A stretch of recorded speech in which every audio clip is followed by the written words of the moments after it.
মাত্র একটি ডিম দিয়ে 10 মিনিটে চায়ের সাথে খাওয়ার জন্য অথবা বিকেলে স্ন্যাক্স হিসেবে আমার মনে হয় না এর থেকে মজার রেসিপি আর হতে পারে। বিশ্বাস করুন, এটা সম্পর্কে আমি যত বলবো ততই কম হয়ে যাবে। নামি দামি যে কোনো ব্র্যান্ডের বিস্কুটের স্বাদকেও কিন্তু হার মানিয়ে দিবে। আসসালামু আলাইকুম everyone, welcome back to my channel. এত অল্প উপকরণে এত মজাদার বিস্কিট ঘরেই তৈরি করে নেওয়া যায়, এটা আসলে ভিডিওটি না দেখা পর্যন্ত আপনারা হয়তো বিশ্বাস করতে চাইবেন না। চলুন ঝটপট রেসিপিটি দেখে আসি। বিসমিল্লাহ। প্রথমে একটি মিক্সিং বলে নিচ্ছি রুম টেম্পারেচারে থাকা একটি ডিম, সাথে দিয়ে দিচ্ছি হাফ চামচ লেবুর রস এবং দিয়ে দিচ্ছি হাফ চামচ লেবুর খোসার সবুজ অংশটা আমি এখানে গ্রেট করে নিয়েছি, সাদা অংশটা কিন্তু নেওয়া যাবে না, তাহলে তেতো হয়ে যাবে। আরও দিচ্ছি হাফ চামচ চিনি, চিনিটা আপনারা আপনাদের টেস্ট অনুযায়ী কমিয়ে বাড়িয়ে দিতে পারবেন। এবার একটি হ্যান্ড হুইস্ক দিয়ে সবকিছু একসঙ্গে খুব ভালোভাবে মিশিয়ে নিচ্ছি। ততক্ষণ পর্যন্ত ডিমের মিশ্রণটা ফেটিয়ে নিব যতক্ষণ না চিনিটা পুরোপুরিভাবে মেল্ট হয়ে আসছে। এই পর্যায়ে চিনিটা খুব ভালোভাবে মেল্ট হয়ে গেছে, আমি চেক করে নিয়েছি। এবার এর মধ্যে দিয়ে দিচ্ছি 1/3 কাপ সয়াবিন তেল। তেলটা দিয়ে আবারও হুইস্ক দিয়ে ভালোভাবে মিশিয়ে নিচ্ছি। প্রথমে কিন্তু এই মিশ্রণটা পাতলা থাকবে, তবে তেল দিয়ে মিশিয়ে নেওয়ার পরে দেখতে পারবেন মিশ্রণটা আগের থেকে অনেকটাই ভারী বা ঘন হয়ে এসেছে, যেমনটা আপনারা স্ক্রিনে দেখতে পাচ্ছেন। আমি লবণ দিতে ভুলে গিয়েছিলাম, দিয়ে দিচ্ছি হাফ টি স্পুন লবণ।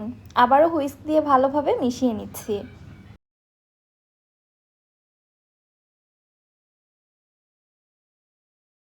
মিশিয়ে নেওয়ার পরে এবারে দিয়ে দিচ্ছি 1 কাপ ময়দা, 3 টেবিল চামচ গুঁড়া দুধ। গুঁড়া দুধটা অবশ্যই দেওয়ার চেষ্টা করবেন। 1 চামচ বেকিং পাউডার এবং হাফ চামচ বেকিং সোডা। এবারে হাতের সাহায্যে সব কিছু একসঙ্গে খুব ভালোভাবে মেখে নিচ্ছি। আচ্ছা, আমি এখানে ময়দা দিয়ে আজকের বিস্কিটটা তৈরি করছি, আপনারা চাইলে ময়দার পরিবর্তে আটা দিয়েও তৈরি করতে পারেন। আমি প্রথমে 1 কাপ ময়দা দিয়েছি, 1 কাপ ময়দা এখানে কম হয়ে গেছে, দেখতেই পাচ্ছেন মিশ্রণটা অনেক বেশি নরম। সো এখানে অল্প অল্প করে আরও সামান্য কিছু করে ময়দা অ্যাড করে দিতে হবে। আমি প্রায় আবারও হাফ কাপের মতো ময়দা এখানে অ্যাড করে দিচ্ছি এবং আবারও ভালোভাবে মেখে নিচ্ছি। এই ডোটা কিন্তু নরম হবে না, অনেকটাই শক্ত টাইপের ডো তৈরি করে নিতে হবে, যেন বিস্কিটের শেপগুলো ইজিলি দেওয়া যায়, মিশ্রণটা যেন গলে না যায়, ঠিক এইভাবেই তৈরি করে নিতে হবে। দেখতেই পাচ্ছেন আমার এখানে প্রায় শক্ত টাইপের একটা ডো তৈরি করা হয়ে গেছে। আপনারা অল্প অল্প করে ময়দা অ্যাড করে দিয়ে ঠিক এরকম শক্ত টাইপের একটি ডো তৈরি করে নেবেন। আমি একটু আপনাদের বুঝিয়ে দিচ্ছি ময়দার থিকনেসটা ঠিক কেমন, আশা করছি আপনারা বুঝতে পেরেছেন। হাতটা খুব ভালোভাবে পরিষ্কার করে নিয়ে হাতে সামান্য একটু তেল মেখে নিয়েছি। এবার একটি চামচের সাহায্যে আমি পরিমাণ মতো লেচি কেটে নিয়ে এখান থেকে বিস্কুটগুলো তৈরি করে নিচ্ছি। চামচের সাহায্যে এভাবে কেটে নিলে সবগুলো বিস্কুটের সাইজ কিন্তু একই মাপের হবে। ডোটা ফার্স্টে হাতের মধ্যে গড়িয়ে এইভাবে চেপে একটু চ্যাপটা করে নিয়েছি। আপনারা কিন্তু আপনাদের ইচ্ছে মতো সাইজটা ছোট বড় করে নিতে পারেন। এবারে দেখুন একটি নাইফের সাহায্যে আমি এইভাবে দাগ কেটে ডিজাইন করে নিচ্ছি। আপনারা আপনাদের ইচ্ছে মতো যে কোনো ডিজাইনে তৈরি করে নিতে পারবেন। তবে এই ডিজাইনটা দেখতে কিন্তু আমার কাছে বেশ সুন্দর লাগে, আমি এভাবেই তৈরি করে থাকি। একইভাবে আমি আপনাদের বোঝার সুবিধার্থে আরও একটি বিস্কুট তৈরি করে দেখাচ্ছি। ঠিক আগের প্রসেসেই কিন্তু তৈরি করে নিচ্ছি, আপনারা স্ক্রিনে একটু ভালোভাবে খেয়াল করলে বুঝতে পারবেন। এইভাবে একে একে সবগুলো বিস্কিট তৈরি করে নেওয়ার পর আমি চলে যাচ্ছি চুলাতে এগুলো ভেজে নেওয়ার জন্য। বিস্কিটগুলো কিন্তু আমি তেলে ভেজে নিব, তার জন্য এখানে আমি TQIU ব্র্যান্ডের মাল্টি কুকারটা ব্যবহার করছি।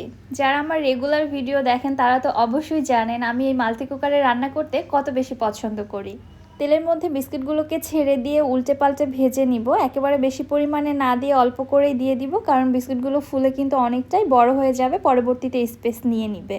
বিস্কিটগুলো যখন ফুলে উঠে এক পাশ থেকে কালার চলে আসবে ওই পর্যায়ে এগুলোকে উল্টে পাল্টে দিচ্ছি। এইভাবেই উল্টে পাল্টে সুন্দর একটা কালার আসা পর্যন্ত ভেজে নিব, এরপরে এগুলোকে আমি তেল ঝরিয়ে উঠিয়ে নিচ্ছি।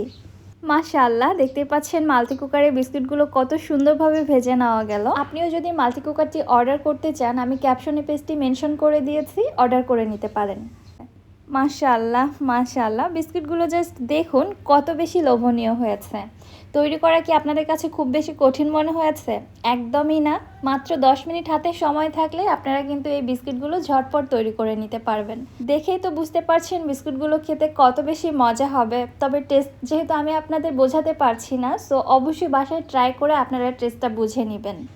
একবার বানিয়ে খাওয়ার পর এর স্বাদ তো আপনি কখনোই ভুলতে পারবেন না। আর আমার তো মনে হয় একবারের স্বাদ পেয়ে গেলে আপনি জাস্ট একদিন না প্রতিদিনই এই বিস্কিটটা বানাতে চাইবেন।